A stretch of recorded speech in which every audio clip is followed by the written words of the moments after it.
day, good evening, good night, wherever you dial in. I appreciate you dialing in for another one of our videos. This video is going to be very short. We're talking about the second letter of Peter. So it's not that big, so it doesn't have, the content is more focused in comparison to something the size of Genesis or the four Gospels, okay?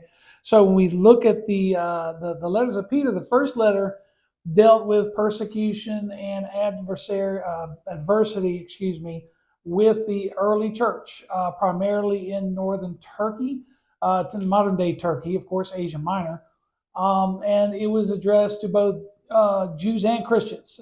It talked about the persecution for their faith, and it talked about how to keep your eyes focused on the eternal reward, which is our deliverance, and our faith in Jesus Christ will bring us those eternal reward with our eternity with God.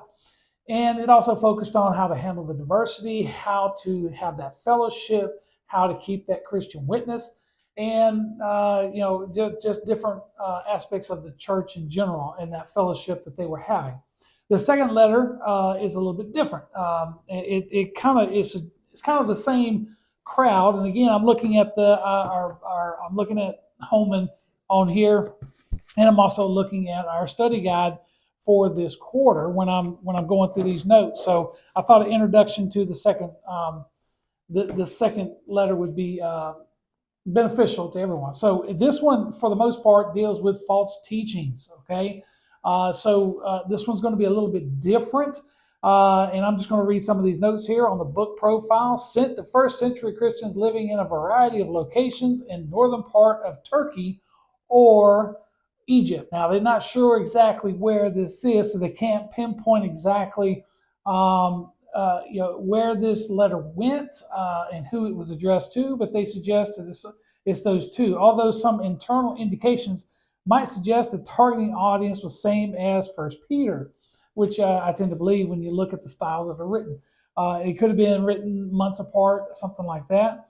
It is more likely addressed to the readers as unknown. The audience seems to include both Jewish and Gentile background, again, just like the first letter. The letter has three primary purposes. To alert the readers of dangers of false teachers, to remind the readers that their personal faith should not remain static, and three, to encourage the believers in their faith and in their expectation of the Lord's second coming. Yes, that's a big proponent of his letters, is it not? He's always talking about Christ's return. He's like, we expect that it's going to happen, and so that's a big part of both letters.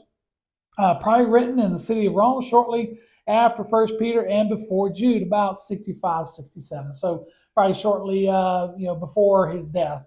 So that's probably where that came in from. First Peter's primary theme is suffering, while Second Peter focuses more on false teaching and false teachers. The tone of First Peter was more directed towards comfort, while Second Peter leans towards confrontation and warning. Very interesting there. So when we look at that, it's very important for us to understand that. He uses no 16 times, possibly lending credibility to the argument that the letter addressed an early form of Gnosticism with its preoccupations with special knowledge. Yes, I think that this letter, when I read it, it seems like it's taking on a direct confrontation to Gnosticism. And we did do a video on that, I think about 2 years ago. So if you want to go back and look at that, you can, to get an idea of what Gnosticism is, and where people thought that it was a special knowledge. So, and I think that, in the early church, Gnosticism Gnosis was a big concern. It was a direct violation of what, in my opinion, what Christ was teaching, what God was trying to convey to his children. And you have some people, of course, the Greek and the Romans try to intertwine everything, and they try to make it all a hodgepodge of faith, belief, and comfort. And the Christian faith does not do that. So that's pretty much where that's coming in from. In the first letter, Peter emphasized suffering in the lives of believers, which is not general suffering, but pain that came from persecution. So the second letter of Peter emphasizes the faith of a godly living in the face of false teachers who are leading people away from the truth. Yes, this letter is also intended to, in the certainty of Christ's return and the impact that should have in creating a desire for holy living. Yes, that's pretty much the letter in a nutshell. So, very important. As we went through First Peter, it was that letter, like I said, was very was a means of comfort to the early believers who were facing persecution, they were facing the adversary, and persecution meant anywhere from public ridicule to execution. Okay, so um, do we face that nowadays? Probably not so much the execution, but we do face ridicules from time to time, be it a little bit or a lot, right? So that letter is very important to us, and so as we will see in Second Peter, this letter would also be important to the church today as well. We have plenty of false teachers out there. We have plenty of false teachers at the pulpit as well. And those false teachers need to be considered and tested and measured up to the scripture. And if they do not measure up, they need to be thrown out.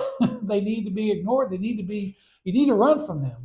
We don't need false teachers in the church, and we don't need them in society for that matter. So, like I said, the first letter was comfort for persecution. The second one is going to be confrontation, warning against these false teachers. So it's obvious that here, if Peter is in Rome and he's writing these letters, there is a sense of urgency of what needs to be said and what needs to be done. And so here he is at the tail end of his life, and I'm sure all the disciples felt that their time was coming any moment. But in this case, he wrote these with an insistence and a desire to help the church and tell them to remain strong, be on alert, and be ready for the second coming above all. Okay, so these letters pretty much focus on that, and that is pretty much Second Peter in a nutshell as well. Okay, thank you for watching. I appreciate it. I know this is a short video, but I kind of wanted to do a small video on this letter before we got into it, kind of as an introduction to this letter. If you want to read more in it, by all means, get yourself, get a good commentary, do some research, and see where you are with that, and dive into the principles that are addressed in the letter. And as always, I appreciate your time watching. Please like and subscribe to the channel and the videos. If you have any comments, leave them below. We're glad to hear from you, and we'll respond at our earliest convenience. We'd love to have you here at Webb Baptist if you can make it. We have our Bible studies on Wednesday nights along with our dinners. And then after we have dinner and Bible study, during Bible study for the adults, we do have places for the children as well. Sunday morning, we meet for our Sunday school, our Connect groups. And we go over our Sunday school lessons and plannings, and we get a lot of discussion in on things such as this, what we're doing with the letters. And then, of course, we go into our worship hour there in the sanctuary, and we spend time, we worship the Lord, okay? And we'd love to have you here as our honored guest. If you can't make it to Webb Baptist, by all means, get plugged into a Bible-based church wherever you're at, and let's see what God has in store for you. I guarantee you that God has a plan for you. There's a blessing out there waiting for you with your church family. You will be a blessing to them, and they will be a blessing to you. That's not a pipe dream. That's not prosperity gospel. That's the truth. You're going to experience blessings when you plug into God's family and his fellowship. I guarantee it, okay? Until next time, take care and God bless.